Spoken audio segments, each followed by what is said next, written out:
Hey, Nugget Nick. Doing a video just to show everyone how my garden is working.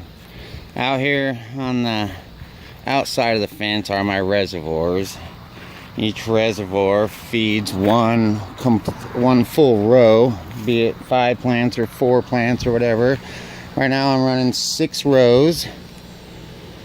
And this is my main reservoir that I was using. I've actually stopped using it in the last week because of how great my deep water culture plant is doing out there. I decided I didn't need to go with the reverse osmosis water anymore.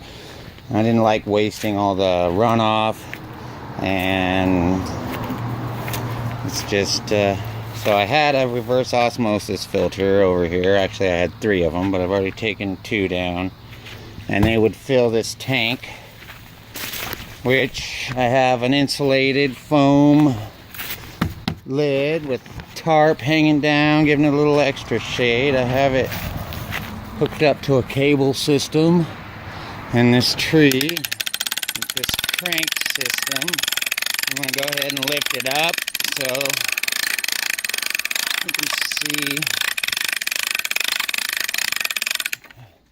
Okay, so that cranks up. Sorry, I haven't weeded over here yet this year. So spiders could be waiting to attack, but I don't see any black widows right now. So this was my tank. Those that dirt stuff on the bottom is those anti-mosquito pellets, so mosquitoes don't form. I got just basically 1 air stone in there, keeping it fresh. And then I have a main pump that feeds this main water line that goes underground and stretches all the way down to the last reservoir, and it has a water line coming off of it for each reservoir. Now, what I'm going to do, since I'm not using reverse osmosis water anymore, I'm going to take my water hose that's coming out of the ground there. It's buried also all the way around that tree to my water faucet, so that it stays cold. It's buried a foot down, but I'm going to take it and hook it up to this pipe now, and I'm going to use this as a swimming pool for us to get wet and cool off in. So once that hose is hooked up to this pipe, then it's always pressurized and I'll probably do that tomorrow. Side project. This is my reservoirs. I got pretty good size foam, 1.5 inch foam on the lid, and then I used to have door seal tape, whatever. So I got a float here that tells the water line coming from the main water line when it's full. I have a shut off on it so that you see how it's barely cracked open. If I leave it all the way open, then when the water's out feeding the pots, it'll just drip because the float goes down, tells it needs water, and then when that water comes back, it'll be too full. So I have to crack this open so it just barely trickles some drips in, and then when the water comes back, you just fine tune it. As the plants take more water, you open it a little bit more and let more drip, to where every day you come out and the water level's good. So each one of these has that, and then there's a pump. I don't know if you can see it. It's attached to the bottom of the reservoirs, and it feeds this black water line that's buried and wraps. I also have air stones bubbling in here to keep the water fresh. And then the water lines are all trenched. There's one coming back and one going out. The ones coming back come out the top right here, and after it's done feeding the last pot out there, there's a big pump back there that pumps it all the way back up to the reservoir. I have these air compressors that put air stones in all the reservoirs and in all the pots. This hose was RO water off the main line. So was that one right there against the fence, and so was that one way over there that I didn't show you. So now they're all just going to be normal water hoses, since I'm hooking up the hose I got going over there to this system. So 6 reservoirs, 6 rows of plants. And just start on this short row because the plants aren't bigger and you can see what's going on. Okay, so the water hose is coming in out here and then cuts in and comes up and dumps in from the reservoir, and then that dumps right onto the top of the plant, and the reservoir fills up all the way. That way no bugs can colonize my rocks. Anything in there is drowned or forced out.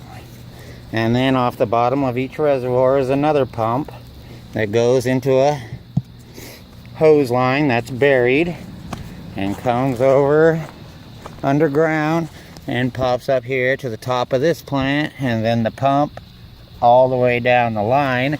These are, oh, I can't even remember how many gallons per hour or whatever.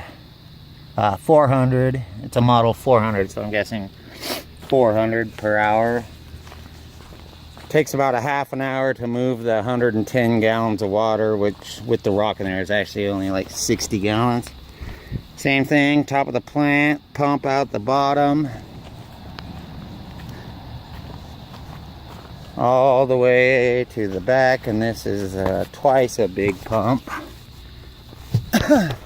back here because it's got the furthest to go, and looks like 850 gallons per minute, I think. So you see my extension cords coming this way. They feed each row, this cord feeds all the back row. This extension cord feeds all this row. This extension cord feeds all this row, and that's how I'm getting my power. And they're all ran off of these timers. I have power coming from the greenhouse out, and that livens up this, and then each extension cord is ran off a timer 3 times a day. Once early morning, once early noonish, and then once at 7. Finishes around 10. So when I first set it up, I had a timer at each plant, and it was ridiculous trying to synchronize 62 timers to coincide all together. And I was like, well, duh, let's just run them off one timer. So here we are. There's power coming. It's buried, but coming from my breaker, and then it gives this to a 3-way, which the always hot line continues on to the next station, and then the power cord comes off the timer. So the always hot line, it's buried, comes to the next 3-way, the next always hot line continues on out, and then the lines going this way is plugged into the timer, and the line going that way is plugged into the timer. So that every pot in this row, when the timer kicks on, they all go. And continue that all the way down the line. And then I add my nutrients once a week. Nutrients, supplements if needed, and micro technology or microbials, whatever. So that's about what it takes. I mean, so they used to be auto water filled, and they will be as soon as I get my lazy ass to the hardware store and get the proper PVC fittings I need to change that 1-inch PVC into a hose bib. So that's nothing, I just need to go get it. The deep water culture plant, I have a pump that goes all the way down to the water table. You can see, kinda, maybe, this pipe, 18-inch pipe, goes all the way down to the water table. And I have a pump in the water table wrapped up in a tight filter so only water can get through, and then this water line comes up and it rings around the top of the plant, sprays like 8 different spots, and then the water line coming up has 3 sprinkler heads that spray right on the roots. And this one waters about, I'd say 8 times a day because I want to keep those roots wet. So I got 8, I think 1, 2, 3, 4, 5, 6, 7, 8, yep, every 3 hours basically. And it runs for half an hour, so it soaks the whole pot from the top and sprays the roots and drips down the roots. So that's that. I use lava rock as my growing medium, and it works great. Plants love it. Cleaning it's a bitch is the only problem, but I don't have to buy new stuff every year.